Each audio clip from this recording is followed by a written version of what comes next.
Assalamualaikum warahmatullahi wabarakatuh. Halo teman-teman, perkenalkan nama saya Astia Mukhlis, kelas 2A Prodi Akuntansi dengan NPM 022725111175. Nah, pada video kali ini saya akan mempresentasikan tugas mata kuliah manajemen keuangan tentang menghitung rasio keuangan. Untuk menghitung rasio keuangan, kita memerlukan laporan keuangan suatu perusahaan. Dan yang ingin saya hitung rasio keuangannya yaitu PT Jamu dan Farmasi Sido Muncul. Ada 3 aspek yang akan saya hitung rasio keuangannya. Yang pertama rasio likuiditas, rasio solvabilitas, dan rasio profitabilitas. Nah teman-teman, kita masuk pada rasio pertama yaitu rasio likuiditas.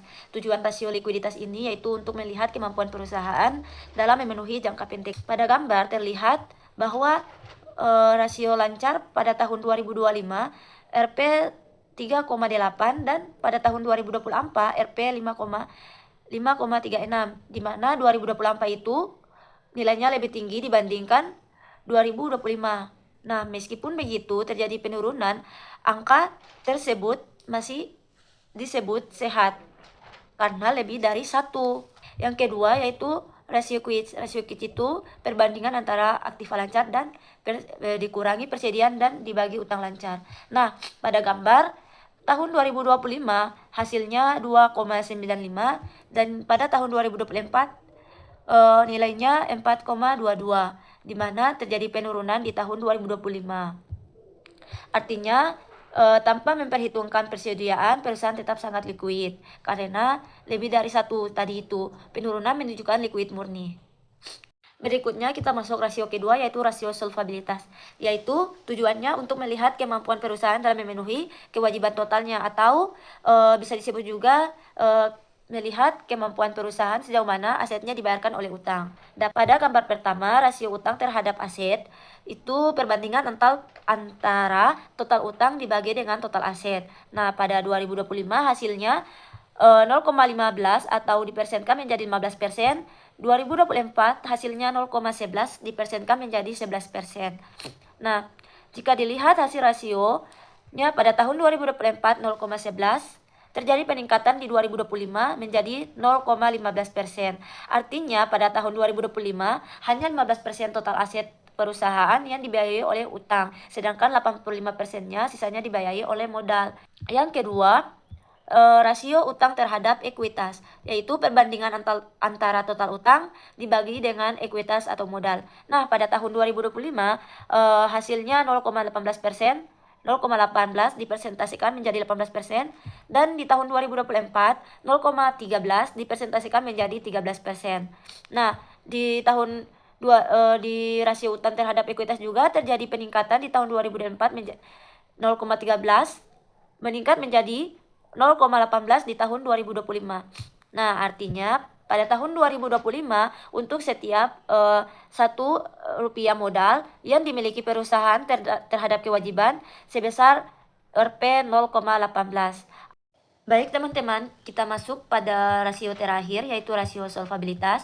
Tujuannya yaitu kita melihat kemampuan perusahaan dalam mencetak keuntungan labanya. Oke, tabel pertama yaitu profit margin, yaitu membandingkan laba bersih dan penjualan. Nah, pada tahun 2025 hasilnya Rp 0,30 atau dipresentasikan menjadi 30%. Di tahun 2025 0,04 dipresentasikan menjadi 4%.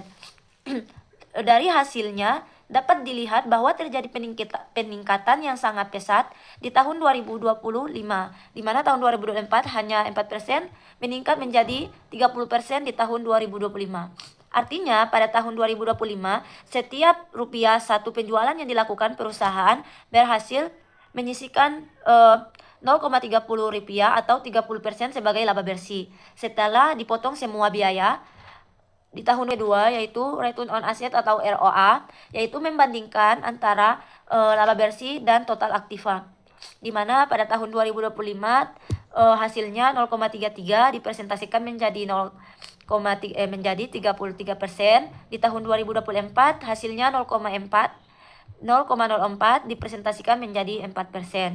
Dapat dilihat juga hasil rasionya terjadi peningkatan yang sangat pesat, di mana 2024 hanya 0,04 atau 4%, dan di tahun 2025 menjadi 0,33 atau dipresentasikan menjadi 33%. Nah, artinya setiap aset yang dimiliki perusahaan mampu diubah menjadi 33% laba bersih. Nah, yang ketiga, rasio on equity. Rasio on equity itu membandingkan laba bersih terhadap modal saham, di mana di tahun 2025 hasilnya Rp 0,39 atau dipresentasikan menjadi 39%, dan di tahun 2024 hasilnya 0,05 dipresentasikan menjadi 5%.